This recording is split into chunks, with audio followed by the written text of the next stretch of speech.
No one goes to Hank's for his spreadsheets. They go for a darn good pizza. Lately, though, the shop's been quiet, so Hank decides to bring back the $1 slice. He asks Copilot in Microsoft Excel to look at his sales and costs and help him see if he can afford it. Copilot shows Hank where the money's going and which little extras make the dollar slice work. Now Hank has a line out the door. Hank makes the pizza, Copilot handles the spreadsheets.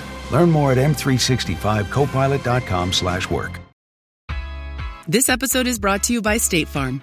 You know those friends who support your preference for podcasts over music on road trips? That's the energy State Farm brings to insurance. With over 19,000 local agents, they help you find the coverage that fits your needs, so you can spend less time worrying about insurance and more time enjoying the ride. Download the State Farm app or go online at statefarm.com. Like a good neighbor, State Farm is there. Amazon presents Jeff versus Taco Truck Salsa. Whether it's Verde, Roja, or the orange one. For Jeff, trying any salsa is like playing Russian roulette with a flamethrower.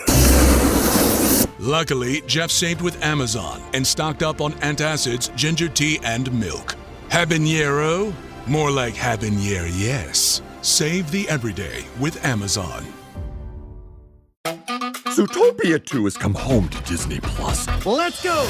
Get ready for a new case. We're gonna crack this case and prove we're the greatest partners of all time! New friends. You are... Gary the Snake. And your last name? The Snake. Dream Team. New habitats. Zootopia has a secret reptile population. You can watch the record-breaking phenomenon at home. You're clearly working at Zootopia 2. Now available on Disney Plus, rated PG.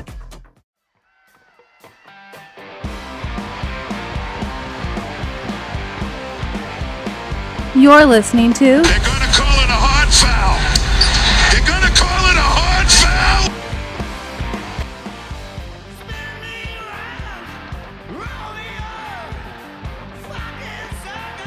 foul! All right, we're back with another episode of Hard Foul. As always, I'm Jim Quigley with my brother Mike, and the Celtics know who they are playing in the first round. It's the Philadelphia 76ers, which tips off Sunday at 1 o'clock. And Mike, we are brought to you by the what? The Fan First Sports Network, bitch. And we have the mayor in Lawrence, Massachusetts, secretly taping people, and apparently James Dolan doing it too. Yeah, we'll get to the Dolan stuff. That is really disturbing article that came out of Wired. Some great reporting stemming from a lawsuit. But, if we have time, we'll touch on that at the end. But let's start, Mike, where we should start, and that's with the Celtics, 76ers.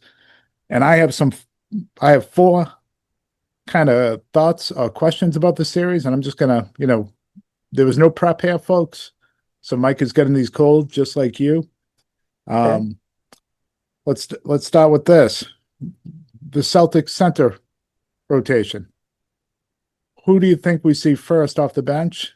It doesn't matter, and will that end that way when the series ends? Meaning, will the guy that Joe goes with to start the series will be the guy that Joe goes with to end the series? I think he starts with Vucevic, and I think he ends with Gaza because Gaza's better.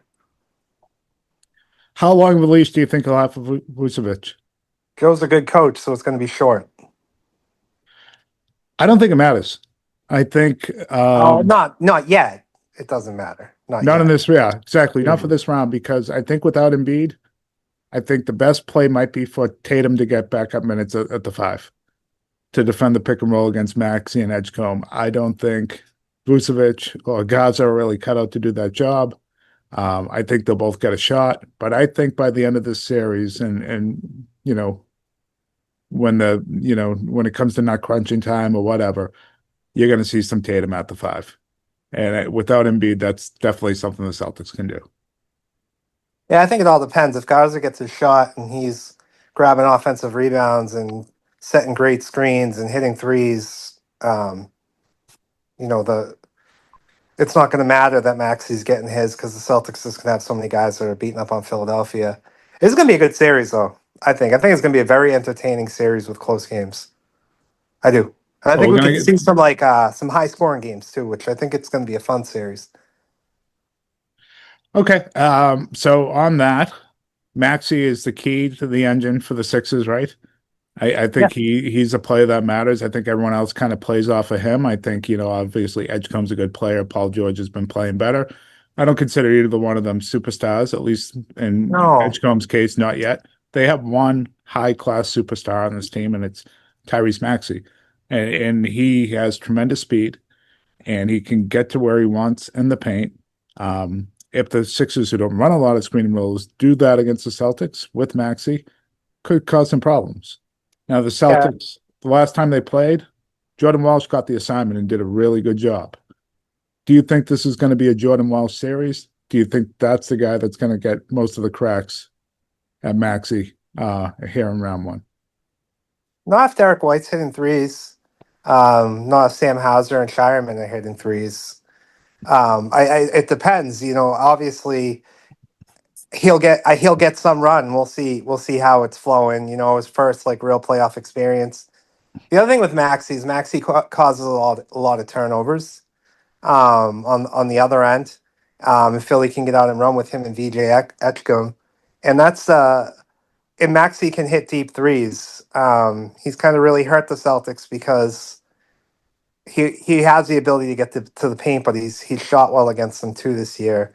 And actually, Edgecombe has shot well against the Celtics too, and the two of them have been a bit of a menace on the defensive end. The Celtics have had uncharacteristic high turnover games against Philly this year. So those two are the key, I think, for Boston, is really mitigating the impact that they have on both ends. And I think Jordan Walsh can definitely do that. It'll be interesting to see if that's what Joe goes to early. But there's so many matchups that the Celtics can exploit down the other end that I don't know how much it matters. We'll have to just wait and see. Yeah, I think we're going to see some Walsh on him. I don't see the Celtics go more than 9 deep, maybe 8 sometimes, depending on, what the game flow looks like and things like that. But I think Walsh is going to get some minutes and have an opportunity. I think within the starting 5, I'm not so sure there's a great matchup for Maxey defensively. White is more of a help defender than he is an on-ball guy. He can do some on-ball, but I think by doing that, you take it away from your defense and the strength of your defense. I'd rather see White come over on help on Maxey with his length and his ability to, protect the rim and things like that. I think he's just more effective and more helpful to your defense that way. Maybe it's Jaylen Brown is that guy, but again, you're asking a lot from your number one offensive option to go ahead and do that. Gonna have to be White, Jimmy. Within the starters, it's probably going to have to be him because it's not going to be Sam Hauser. And I don't know how Hauser matches up on Edgecombe either. So that's going to be interesting to see what the starting lineup is. I mean, I'd consider go with Shireman, but Yeah, so it's interesting. That's why I wonder if we might see a quick hook from the starting 5 if Maxey gets going, Hauser goes to the bench, a guy like Jordan Walsh comes in, and you can kind of continue with that switchable length that you have on the floor. So we'll see. It's going to be an interesting chess match, but he's the key. He's the key. You need to slow him down. He can't average 30 plus a game in this series. I mean, if he gets going, he's feeling good. The other players are going to play off that, and that's when the Sixers will think they have a chance. And then I think you hit on the other key. The Celtics all season long have won the margins. It's a thing that Joe has talked about at length. Win the turnover battle, win the rebounding battle. And I think this is, for the Sixers to have a chance here, they need to cause what you were talking about, what they were able to do the first couple times they played the Celtics, not as much in games 3 and 4, but the first couple games this season, cause a lot of turnovers, get runouts. They're deadly once they get a live ball turnover because of the speed of guys like Maxey and Edgecombe and their finishing ability. And Quentin Grimes. Yeah, and Quentin Grimes. But especially those two, just elite athletes and skilled basketball players. So That's how they can get you. And then they want to have second chance opportunities on the offensive glass. So if you limit those things and you make them a half-court team and you limit their shots on that offensive end, you are like, I understand some of these games could be close, but the Celtics are just the better team. And I think the margin is greater than people are really giving it credit for. I think now that the Sixers are here, that we're getting a sense of maybe they're a little bit better than they really are. I think there's a decent sized gap, especially with Tatum back. And that brings me to my next question for you. The Celtics offense has become so diversified this year. They really ran a couple different things before Tatum. A lot of it was getting Brown into space and allowing him to just drive, become maybe the best driver in the game. Him and Donnie Avia from Portland, one of those two. They also create a tremendous amount of space for their off-ball shooters, just getting guys like Pritchard and White or Hauser and whoever, Shireman, really good looks over and over again. A lot of great movement, some of it off their span action. Now, there's a third element to this offense that wasn't here early in the year, the Tatum Cater pick and roll. And once Tatum gets going downhill and his ability to see the floor, and I think his passing is better than it's ever been, it becomes just another element that you have to defend. Well, and they have to use it against Andre Drummond and Bona. Like they have to, even if Embiid's playing, they have to try it against Embiid to see how he's moving. But my question to you is, you can go any direction you want. Yeah, there's a question here. Okay. So if you're the Sixers, you can't take away at all. What's the number one thing out of those three things I just said where the Celtics have had high success? Brown's drives, the offensive, versatility to get their off-ball shooters open and the three-ball going, with like Pritchard and White and Shireman and guys like that, or this new element of the Tatum pick and roll. What's the thing that if you're Nick Nurse, are you saying, okay, this is what we have to take away from the Celtics? You have to try to take away Brown and Tatum, and you're giving up the open shots to other guys. That's what I would do. I mean, the other philosophy is you like stick to those other guys, and this has worked in the past for other teams, and you allow Brown and Tatum. This is what Cleveland typically does. And I think it's stupid, but this is what Cleveland does: is you single coverage Brown and Tatum, and you just overreact to everything else and don't let anybody else beat you. But if I was Nick Nurse, I would be letting Hauser, Derek White, and whoever's out there shoot threes, and I'd just be hoping they miss. Yeah, I think there's an element to that for sure. I think the other element is you didn't see a lot of traps on Brown or double teams. It was weird all season long, even as well as he was playing. He was a straw that stirred the drink for the Celtics all year long. I think I would throw some of that at Brown if I'm Nick Nurse and see how he reacts. Yeah, I haven't. I got to be honest. Like it's been a while since Nick Nurse is like coach in the playoff series, right? That I really watched it. A couple of years ago when against the Knicks is I think the last. That was Doc Rivers actually, the Celtics, and just thinking about like that's something Eric Spoelstra would do. He would switch up his looks a lot against Boston to try to confuse them, and it would steal some games in the series. And I think because of the lack of talent in Philly right now, they have to mix up their bag, and I would assume that they're going to. I mean, they're not a stupid coaching staff, so I would assume that they're going to be throwing different looks at Boston. I think one thing that teams have tried to do over the years, Miami had some varied success with it, is going to zone. Yeah. I think going to zone against this Celtics team, especially with Tatum back, would be digging your own grave. Especially with they've really accomplished like that zone defense. When Tatum's here now, it's not like Marcus Smart's out there. They got Tatum right there at the free throw line, and they've been dominating zone for a while now. Yeah. When I think about mixing up your looks, I'm not talking about zone defense. I'm talking about picking up full court. I'm talking about, having your best two defenders on Tatum and Brown and seeing if these other guys can beat you. If they are beating you, then, taking away those shooters. Like, I mean, yeah, it's just you got to constantly switch it up, I think. But I don't think zone really works outside of maybe on a couple inbound passes. Yeah, to confuse teams. I Yeah, love when teams actually do that on inbound passes. The Celtics under Brad Stevens used to do that all the time. It actually cost them against the Raptors and Nick Nurse. Remember that when I OG do. Anunoby hit that three when it could have been 3-0 in the bubble. Is passed it over tackle fall. It was like the most perfect pass shot inbound play you could ever draw up with point Yeah, for what Kyle it was Lowry on the threw cross. that pass. Yeah, it Yeah, was perfect. Like it was. it was just a perfect play. So my last question is the most obvious one of them all. Tell me your thoughts on the series. How do you think this is going to go?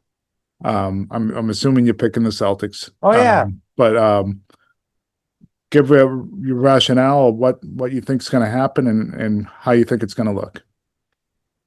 yeah. I think it's going to be tight going into fourth quarters, and the Celtics are going to pull away in most of these games and might even win some of them in double digits. But I do think that I respect Tyrese Maxey a lot, maybe too much. I think he's good enough to win 2 games.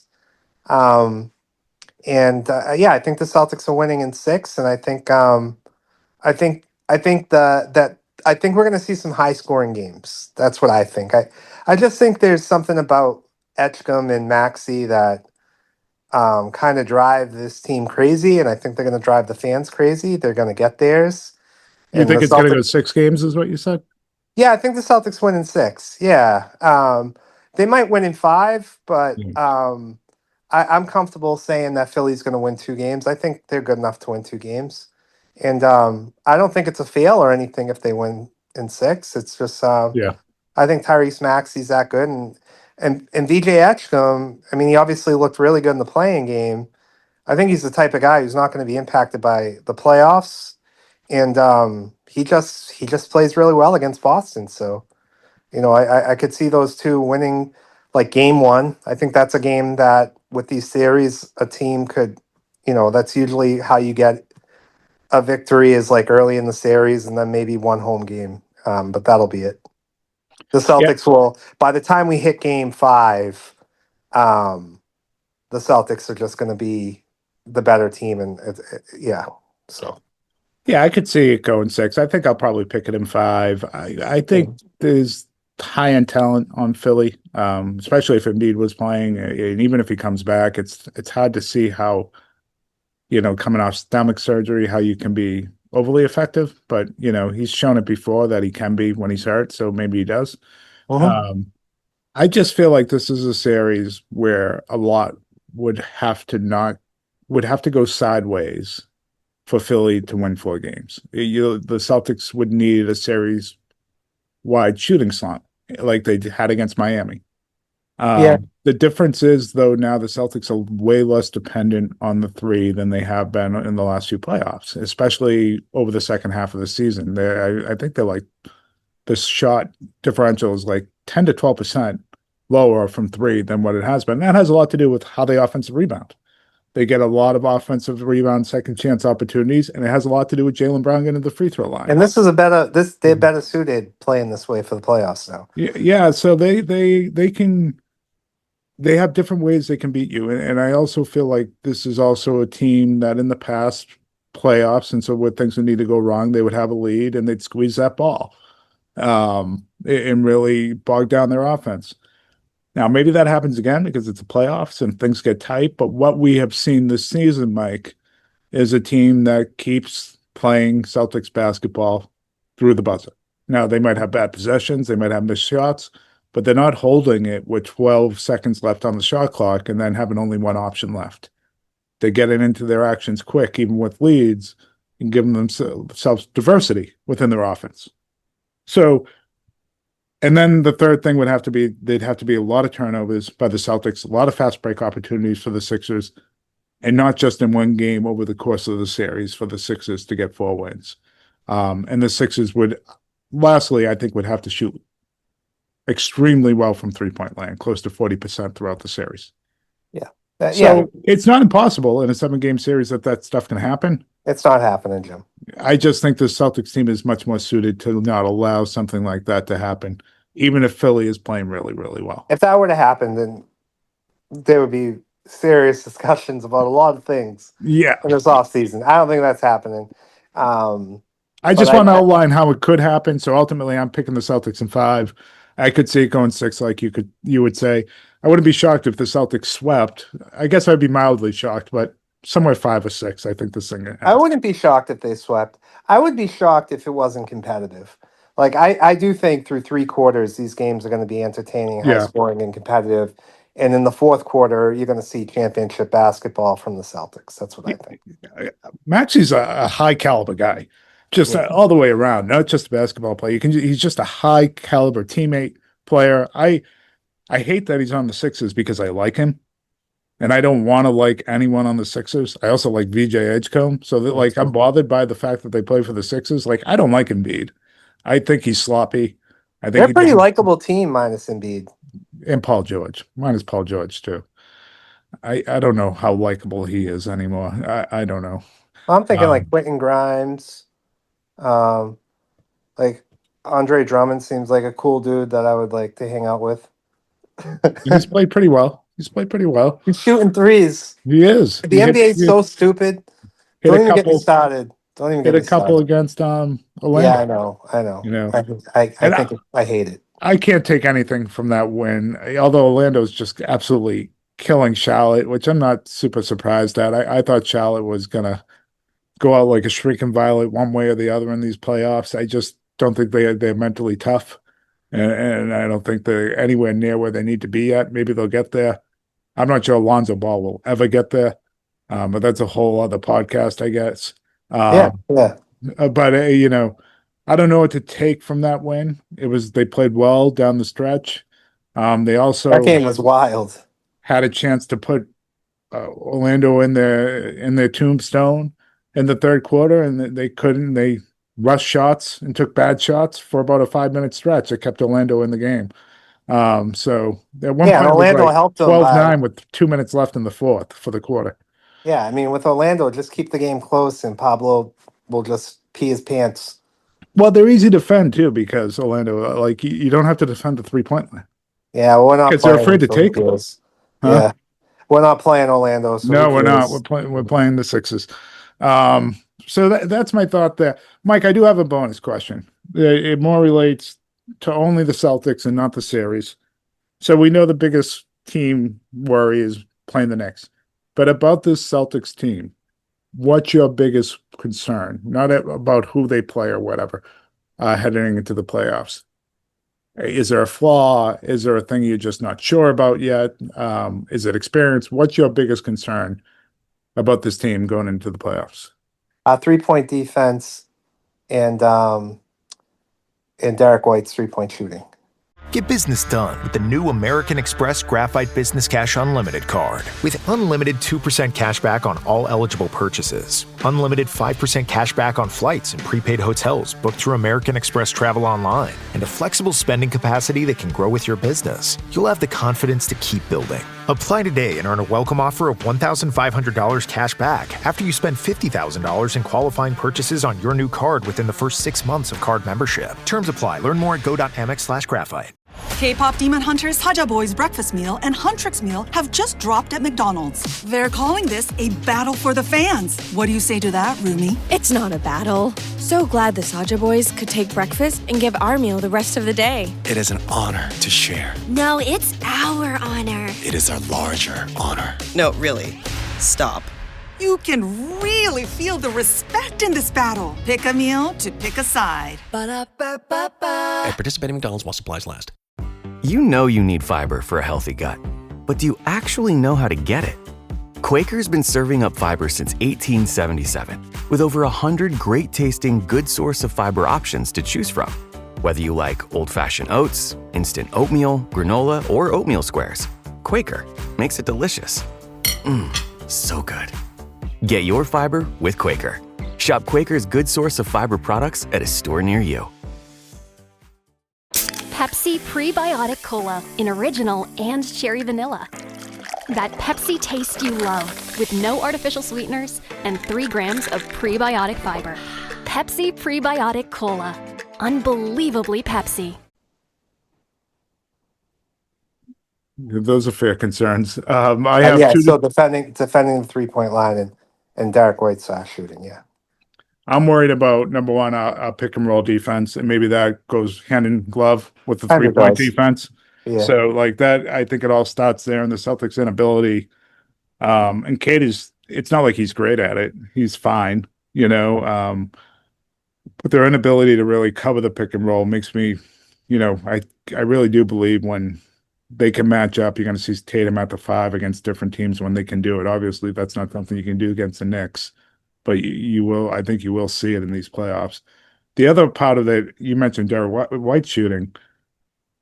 I've been so impressed by Tatum, how quickly he's come back, his facilitating.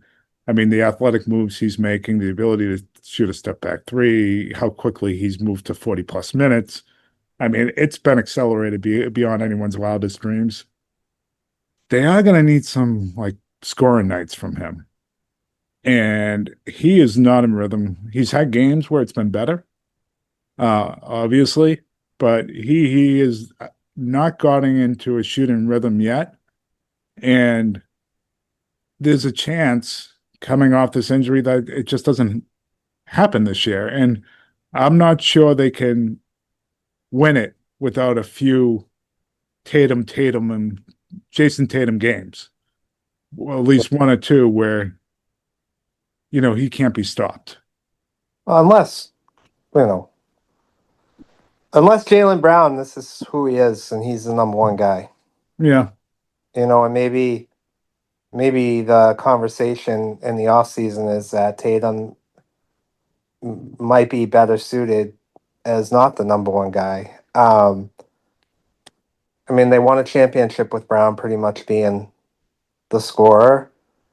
So let's see. I mean, his shooting has not been awesome in playoff runs, and they've made it really far. And the season that Brown has had, I wonder if it gives Tatum that room that he only has to average like 23 points a game and just continue to grab like 12 or 13 boards.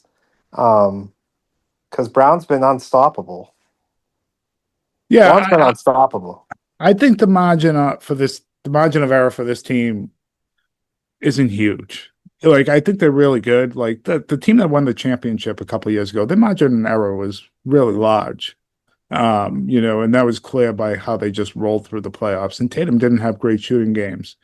But in the past, even with Brown having some really good offensive games, they've needed like the Game 6 performance in Milwaukee, the Game 7 performance against the Sixers, the Game 6 performance the last 3 minutes of the game against the Sixers.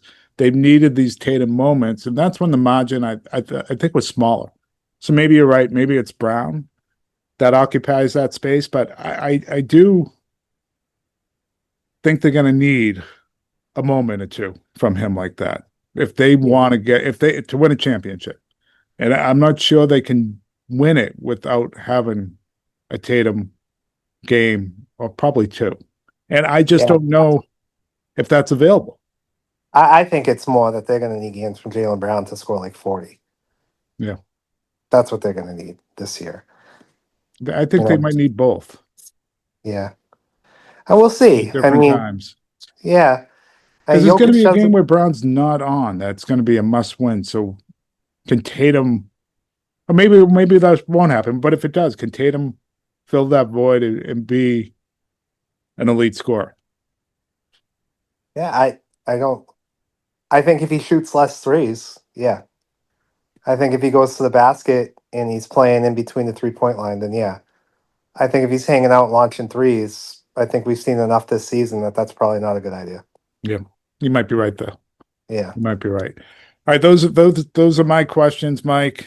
Getting us into round 1 of the playoffs. I don't know if there's anything you need to get off your chest, or you have something for me, but yeah, I have 2 things. The first thing, just the first round seems really less exciting this year.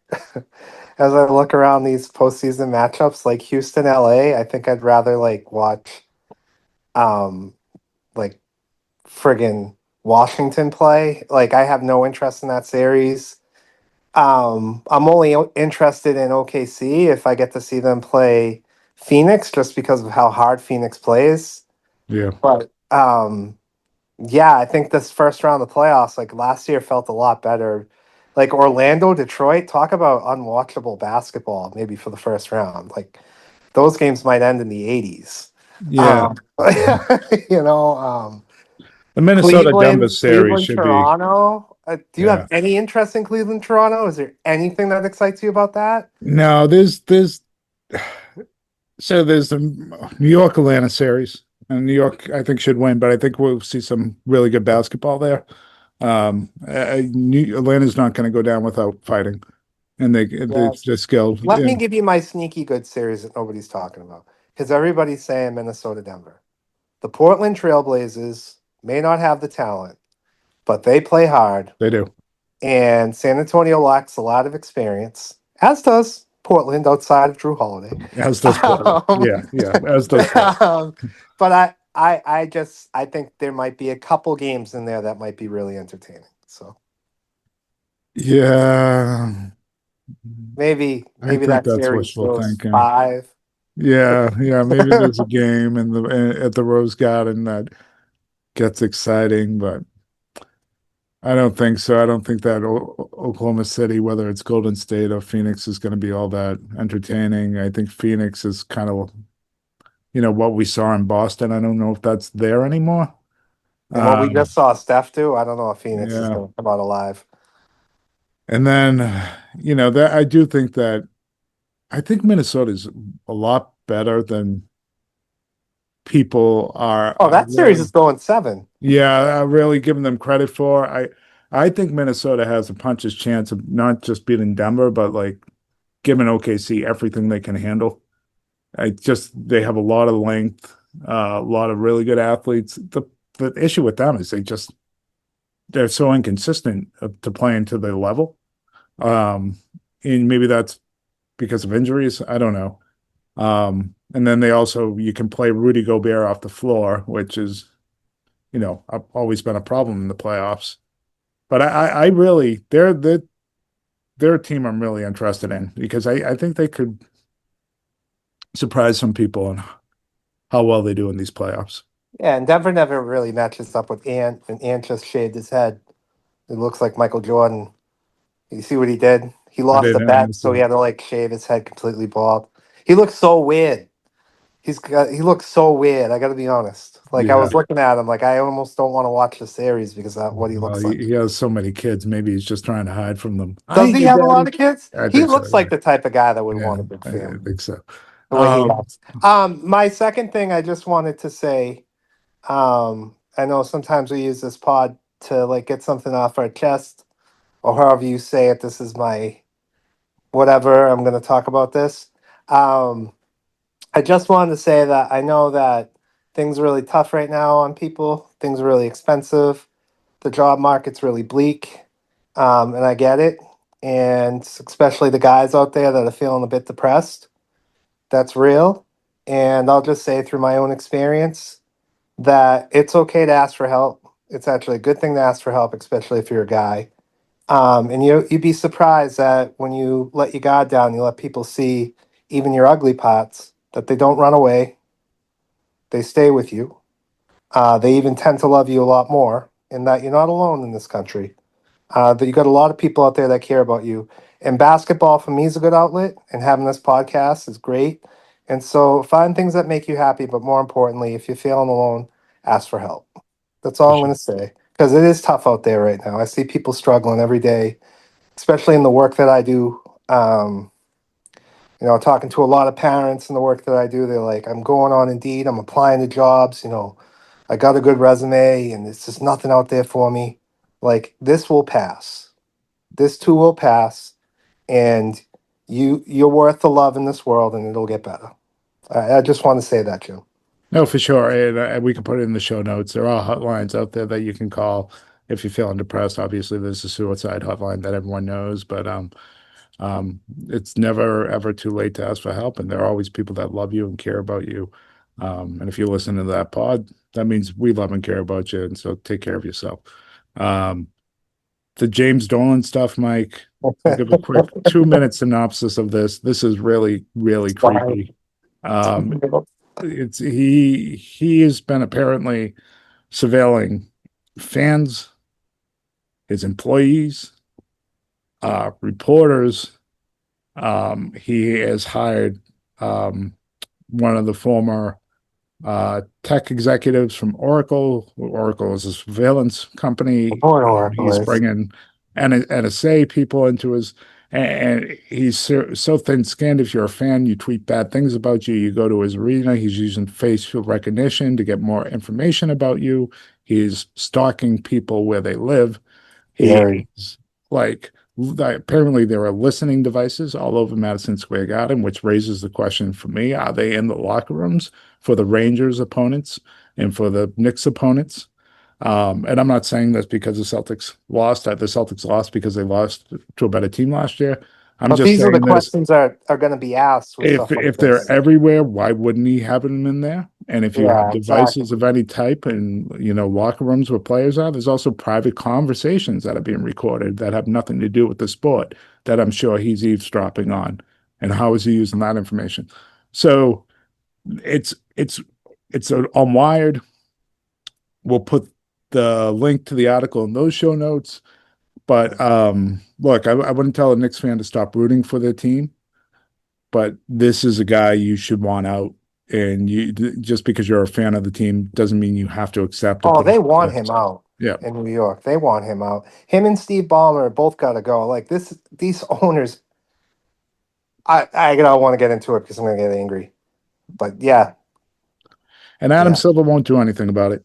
That's the problem. You know that he'll look the other way, just like how the NFL is looking the other way to Steve Tisch being all over the Epstein files and owning the New York Times. These guys will just move on.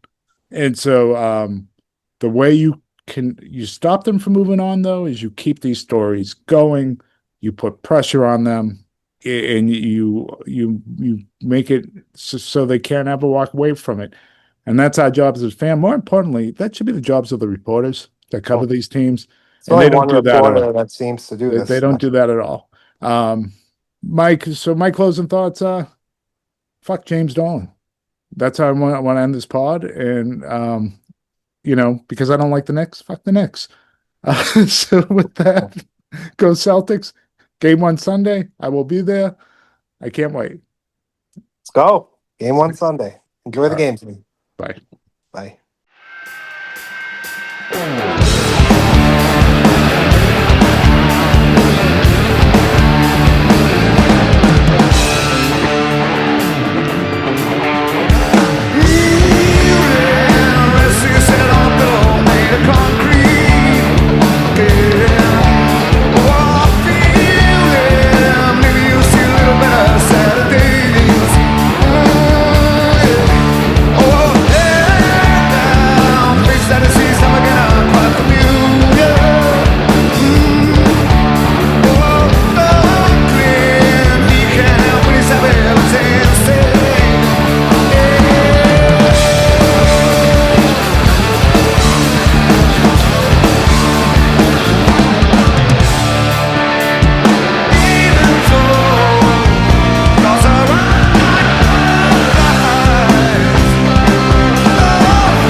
They're gonna call the Hot Foul as part of the Tampa Sports Network. All production is done in-house out of Get the Hell Off My Yard Productions.